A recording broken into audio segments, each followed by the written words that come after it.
Olá, sou Pedro Janot, sejam bem-vindos a Mais no Ar com Pedro Janot. Hoje vou entrevistar Vivi Matuela, uma pessoa hiper importante e influente no mundo do marketing, e vou contar também o que ela já fez, só que vou ter que dar uma coladinha, porque ela já fez um monte de coisas.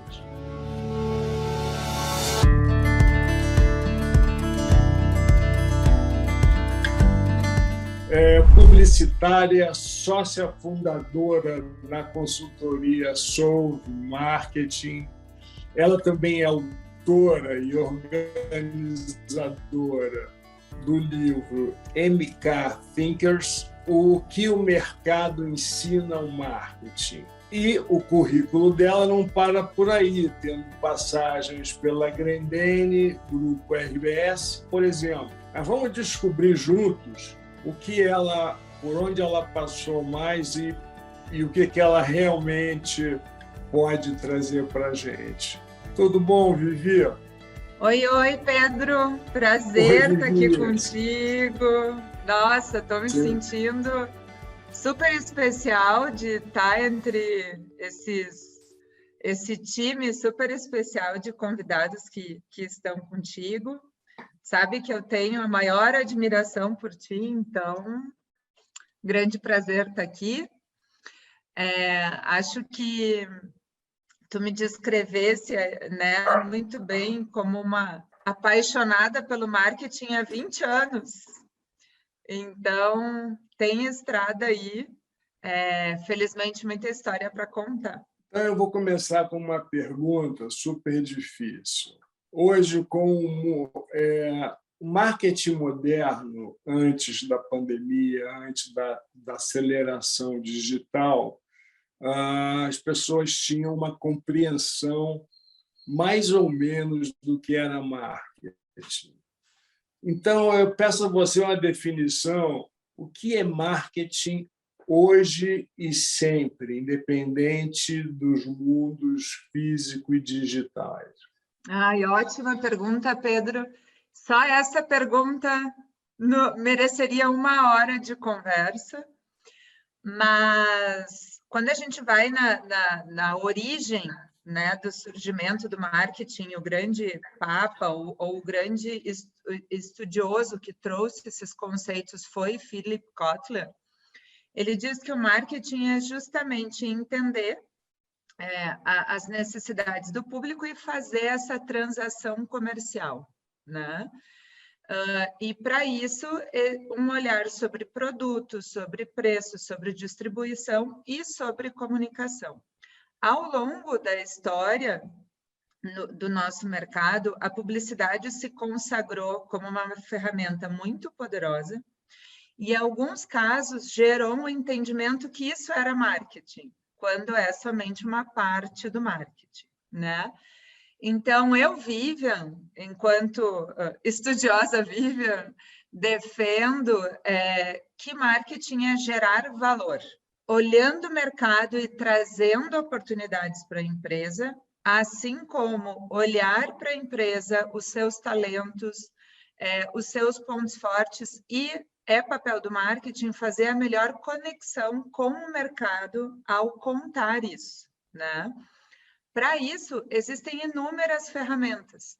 E o que eu mais me dedico hoje é justamente garantir que as empresas e os profissionais têm conhecimento de todas as ferramentas possíveis para usar da forma adequada diante do seu objetivo e não ficar restrito a uma ou outra ferramenta diante de todas as oportunidades que existem hoje.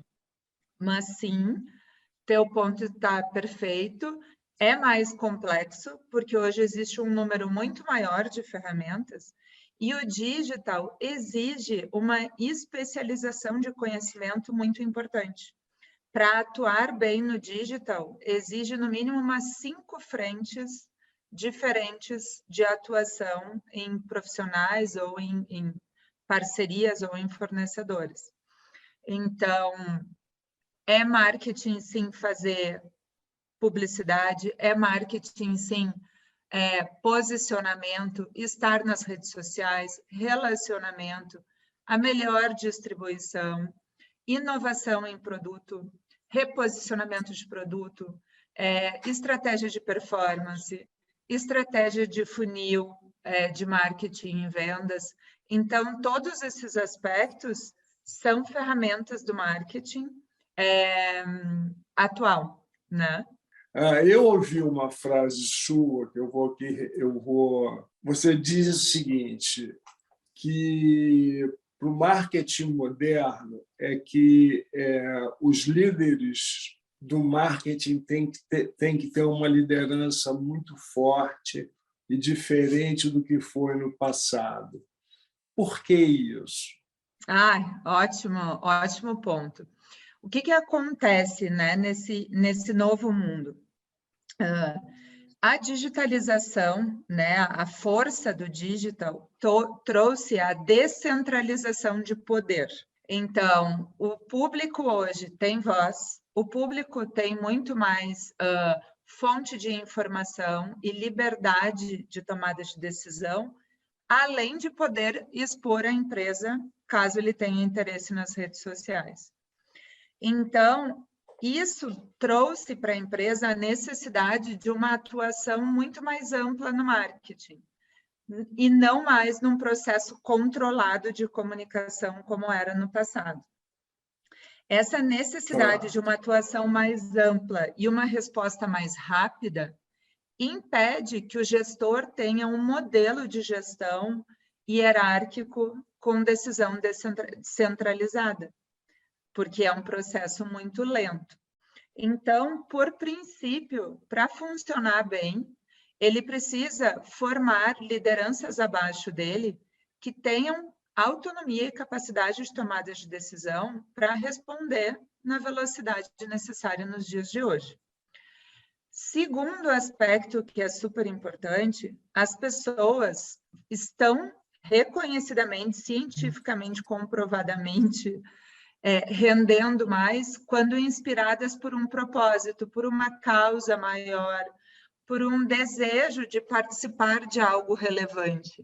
Então, esse líder, ele precisa muito mais inspirar, apoiar, orientar e menos mandar e delegar e mandar executar, que era um modelo do passado.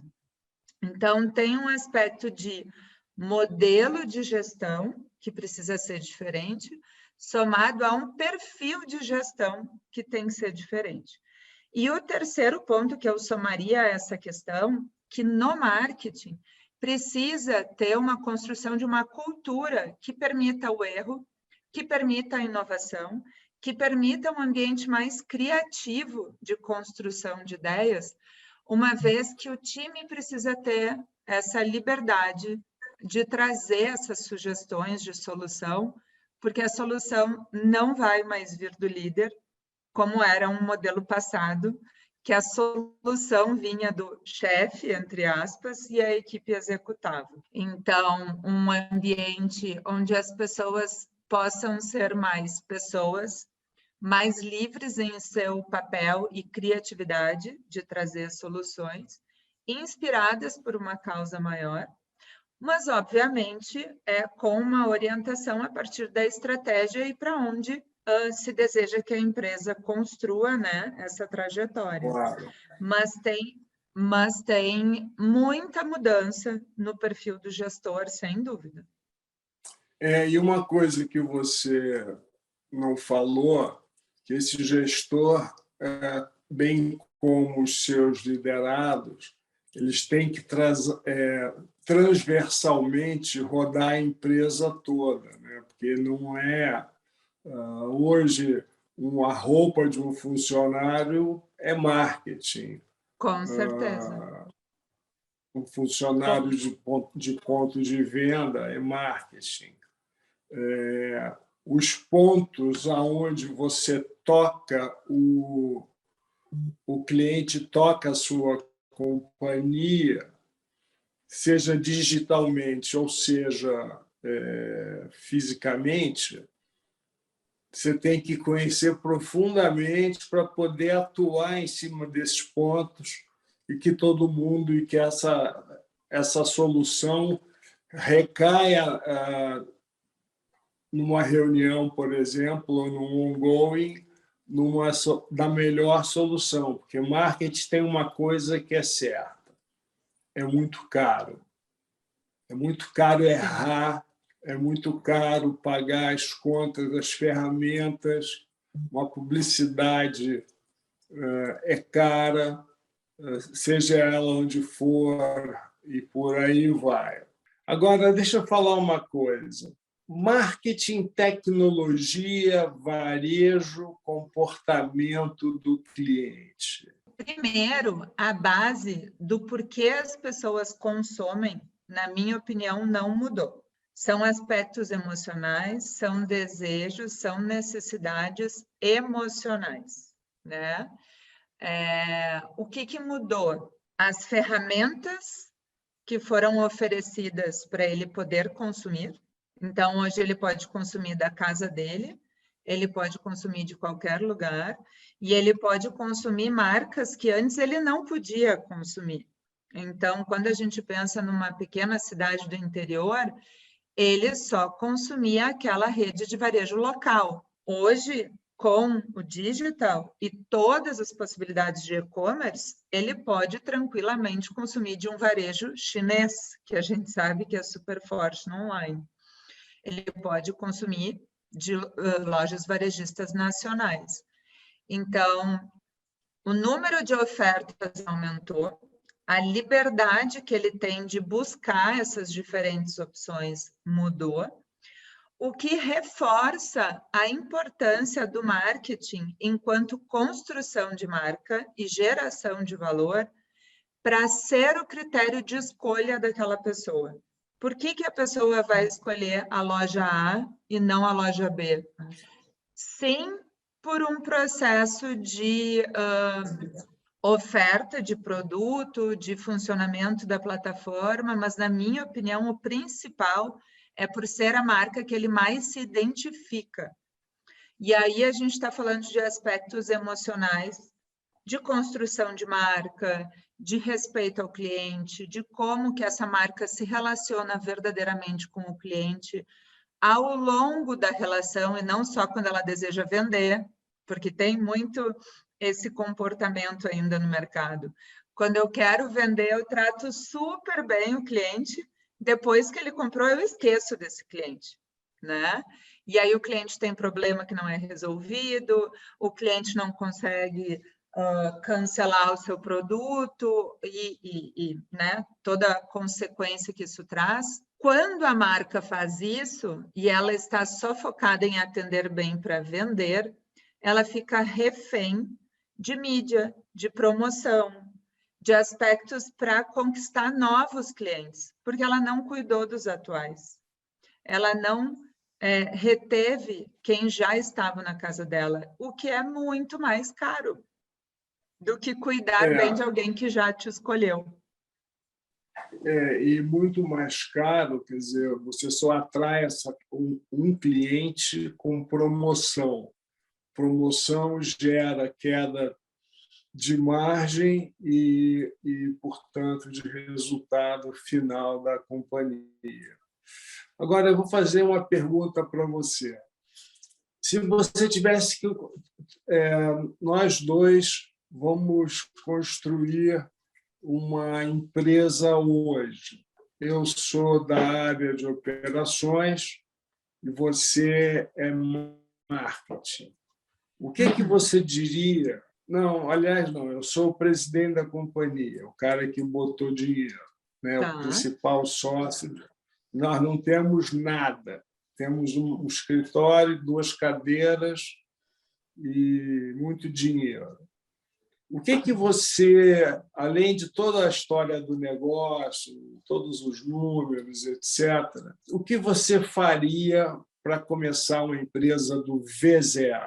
Eu sentaria, a minha proposta para ti seria: vamos construir a nossa marca e a experiência que a gente deseja oferecer a partir do que a gente é verdadeiramente bom. Então, se eu sou bom em experiência do usuário, ou se eu sou bom em produto, ou se eu sou bom em inovação, qualquer que seja, ao olhar concorrência, entender qual é o nosso diferencial. E ao olhar para o público e entender qual aspecto emocional do público a gente responde com este diferencial, este deve ser o posicionamento que deve orientar tanto a história que a gente vai contar, o nosso posicionamento, como toda a experiência que vai ser construída a partir daí, e buscar consistência no tempo. O que eu percebo, na grande maioria das empresas, varejistas ou não, é um posicionamento e um storytelling de marca construído a partir do que o presidente ou líderes da empresa querem ser, e não o que eles verdadeiramente são. E aí isso não cola.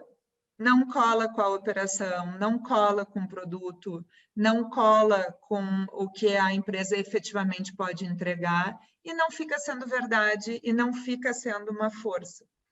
Então, olhar, né, o que verdadeiramente é o diferencial daquela empresa e valorizar isso.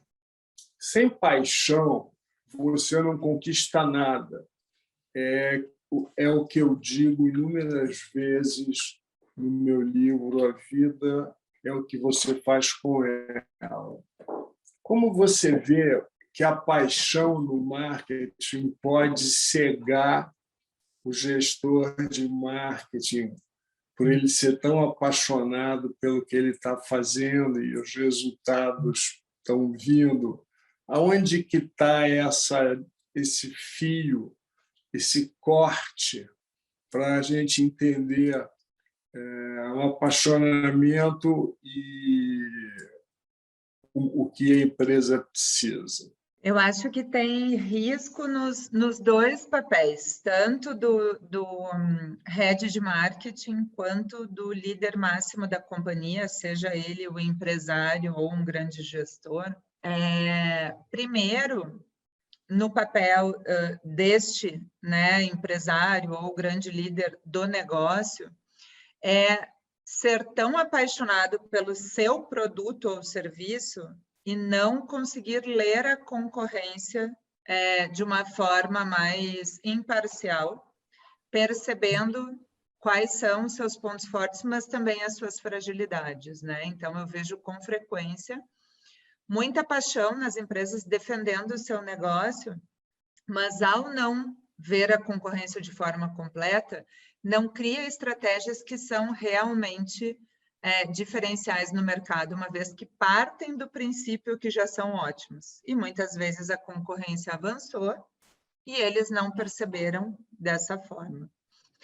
Quando a gente vai para o papel do head de marketing, da liderança de marketing, a paixão está em querer usar novas ideias e novas tecnologias que muitas vezes não são adequadas para o desafio de negócio daquela empresa. Então, se eu estou numa empresa, né, ou num mercado mais popular, onde eu falar de uma forma mais próxima, mais clara, mais simples, né, e o presencial ainda, né, a proximidade tiver muito valor, eu fazer um super aplicativo moderno, com cores super tecnológicas, vai me afastar do meu público. O meu público não vai consumir essa tecnologia, porque não é adequada para ele. Então, a gente vê com frequência profissionais de marketing apaixonados e querendo desenvolver inovações e tecnologias desconectadas com a realidade do público da empresa. No Brasil de hoje, qual a empresa ou as empresas que você destacaria que esse alinhamento do que ela quer comunicar com o seu trabalho de marketing está fazendo um trabalho brilhante? Eu acho que a Magazine Luiza fez um trabalho e está fazendo muito bem feito de incentivar o brasileiro a se digitalizar, mas elas estão fazendo da forma e dando ferramentas adequadas para quem não sabe utilizar. Então, o próprio surgimento da Lu, né, da personagem, é para tornar mais acessível e explicar o funcionamento, para aproximar as pessoas de experimentarem essa experiência digital. Todas as etapas são feitas com muito cuidado, né? A linguagem, a forma como eles se comunicam. Então, eu acho que eles têm uma atuação muito adequada, cujo sucesso a gente mede no volume de pessoas que efetivamente estão comprando online no Magazine Luiza. Então, não é porque eles têm produtos melhores, porque eles oferecem os mesmos produtos que têm muitas outras empresas. Eles fizeram uma transição num formato, especialmente numa comunicação e linguagem adequada ao seu público. Agora, Vivi, me conta o que é Brandformance. Brandformance é uma criação do marketing, né? Um nome que a gente entenda que vai chamar a atenção para somar dois mundos que ainda são vistos de forma separada. Então, o que acontece, Pedro, na maioria das empresas? Branding, construção de marca, posicionamento, né? O que é visto de construção de valor no tempo, via de regra, ele fica no departamento de marketing ou de comunicação. Performance, geração de demanda, growth, funil, estratégia de geração de demanda e conversão, via de regra, fica no comercial ou nas empresas que têm a estrutura de e-commerce separado, tá? Gestores diferentes, verbas diferentes, e especialmente num ano de crise, obviamente, a maior parte do recurso vai para performance. O que acontece? As ações de branding e as ações de performance no digital chegam para mim, para a Dona Maria, para o Pedro, para o José, juntos. Não importa se estão em departamentos separados ou não.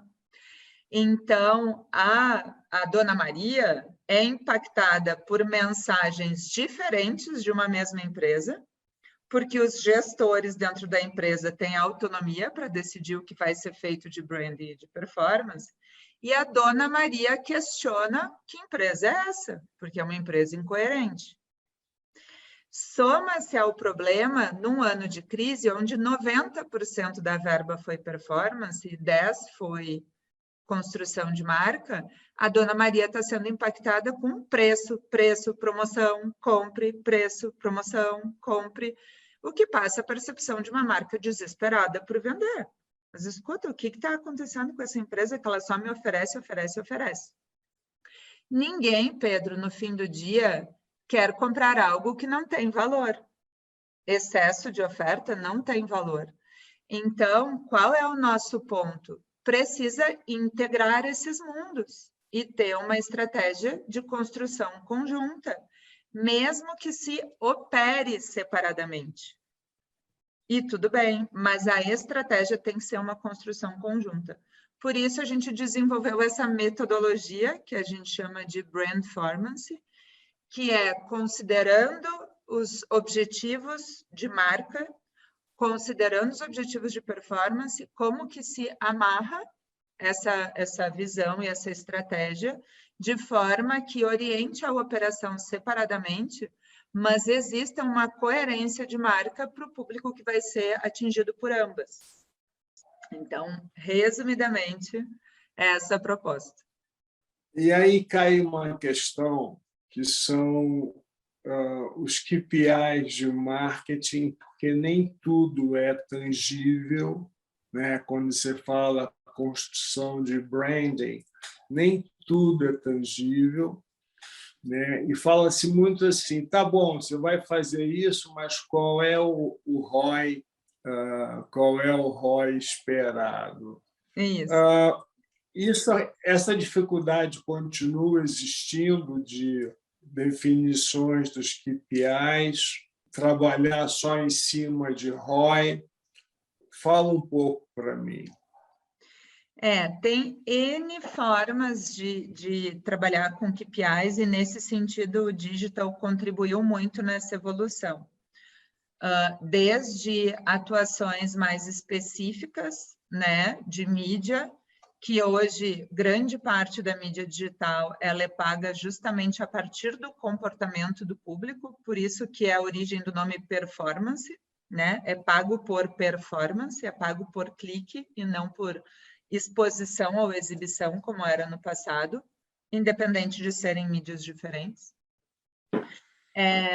Então, toda essa parte de performance, de mídia, de geração de demanda, a gente tem uma evolução muito importante de KPIs, que traz para o gestor e para o empresário um conforto muito maior do que o que tínhamos no passado, né? Quando a gente fala em construção de marca, como são aspectos mais subjetivos, essa mensuração é um pouco mais complexa. Existem pesquisas, sim, que podem contribuir nesse sentido, mas são pesquisas normalmente mais caras, exige que a empresa já tenha aí uma robustez maior para ter disponibilidade de recurso para isso. Mas, sim, existem pesquisas que medem quão conhecida, considerada ou preferida uma marca é para o seu público e em comparação com a concorrência, que são índices que dão clareza sobre o que deve ser feito, né, na sequência, assim como essa mesma pesquisa, que se chama de equity de marca ou de saúde de marca, mede quais são os atributos que melhor representam e identificam essa empresa.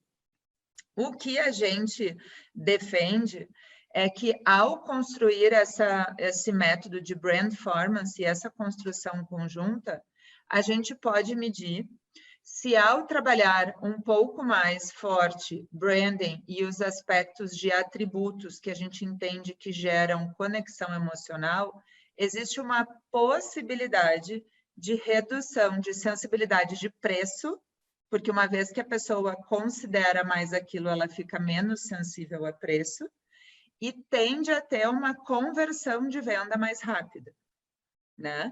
Então, são dois elementos que, dentro de uma estratégia de performance, quando plugada com branding, nos trazem também alguns insumos adicionais de avaliação.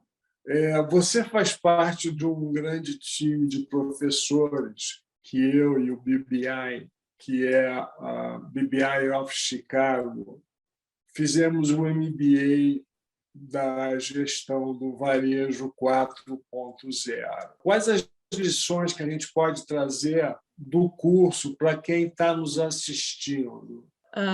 Eu acho que o curso é muito rico enquanto uma visão completa do que um profissional que atua no mercado de varejo precisa saber, né? Então, a gente vê muitos cursos com um viés, inovação no varejo ou gestão no varejo, né? E o que tu construíste juntamente, né, com a BBI, foi essa visão mais completa, né? Ao fazer o curso, ter muita clareza de todos os aspectos que compõem uma atuação verdadeiramente efetiva, né?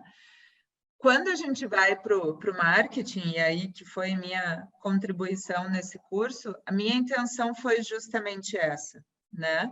Como tirar o profissional de marketing do varejo de um olhar específico de promoções para levar ao PDV, para uma relação mais completa de marketing com essa marca do varejo, em construção de significado, em como prolongar essa relação, sim, aspectos promocionais, sim, aspectos de incentivo à conversão, mas não apenas isso. Porque a gente não tem mais a dinâmica de levar a pessoa para o PDV, ela comprou e acabou a relação. Não existe mais isso, especialmente quando tem as plataformas digitais. E a gente ainda vê, né, uma realidade do varejo ainda muito incentivando fluxo e compra, fluxo e compra, fluxo e compra, que obviamente deve ser grande parte da nossa energia, porque é o que movimenta efetivamente, né, recursos e fluxo na empresa, mas não basta mais só essa visão. Agora, Vivi, para começar a fechar o nosso bate-papo, indique 3 líderes ou personalidades que te inspiram, seja na área do marketing ou seja em qualquer área. Só 3. Só 3. Posso começar puxando o saco? Pode. Eu vou falar de ti, e verdadeiramente tu sabe disso, mas eu quero dividir aqui com todo mundo que nos ouve. Eu acho que tu tens uma trajetória exemplar de muitas realizações, né? Já convivo contigo há algum tempo, cada conversa eu descubro de uma realização que tu fizeste lá em 2005, e aspectos que tu defendia que hoje se chama propósito e tu sempre trouxe para a empresa chamando de outra forma, né? E acho que diante de todos os desafios profissionais e pessoais que tu já tiveste na tua vida, tu segue inspirando baseado nos teus valores e desejo de realização. Então, eu te colocaria como meu primeiro líder inspirador. Tem Muito obrigado. Tem um segundo, que aí eu traria um empresário, que é meu cliente também, eu tenho também a maior admiração, que é o Clóvis Tramontina. Ele tem um modelo de gestão, de valorização do time dele, que é bárbaro. Então, todos os grandes diretores que estão na Tramontina e que fazem a Tramontina ser hoje a potência que começaram desde o início operando máquina nas fábricas. Então, é incrível o quanto ele acredita no time dele desde o início, faz toda a contribuição necessária para ser um time muito forte, que hoje exporta para 100 países e é uma potência aí, né, nacional.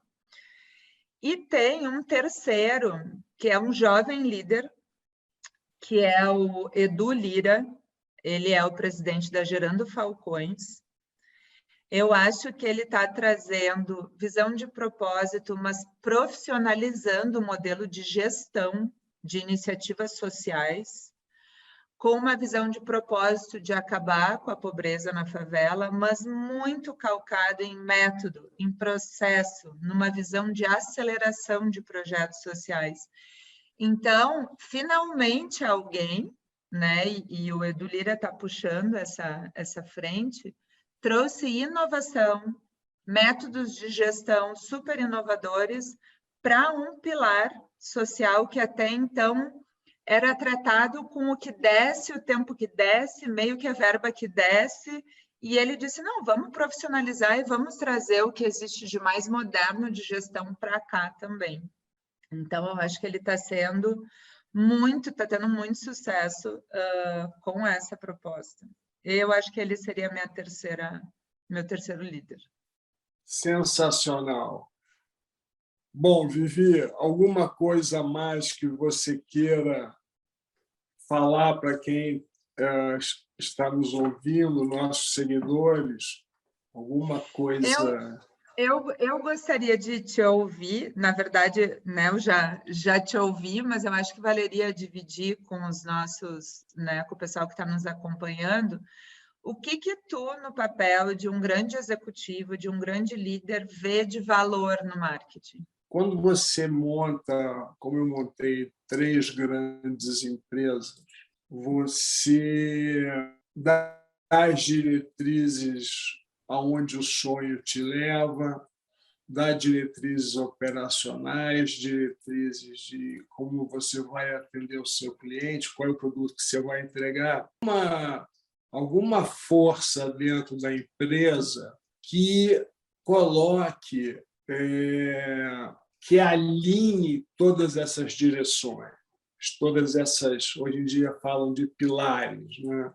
Uhum. E o marketing tem essa responsabilidade, junto com o gente gestão, que você tem aí também o endomarketing, para fazer com que todos esses pilares caminhem com a percepção final que o que interessa é se o cliente ficou satisfeito. Eu acho que o marketing é muito mais do que uma ferramenta. Ele é um grande moldador dos pilares de uma empresa. Vivi, muito obrigado pela sua participação, seu conhecimento. Eu que agradeço. Você trouxe coisas enormes, inumeráveis para os nossos seguidores e fico te esperando para um próximo No Ar com Pedro Janot. Tá bom, eu que agradeço. Fico à disposição também para quem nos ouvir, se tiver dúvidas, se quiser me mandar, e eu fico à disposição também para esclarecer. Esse foi No Ar com Pedro Janot, com a minha convidada especial, Vivian Matuela. E para ficar por dentro de tudo que se falou aqui, inscreva-se no canal do YouTube e acompanhe as minhas redes sociais. Até um próximo voo com No Ar com Pedro Janot.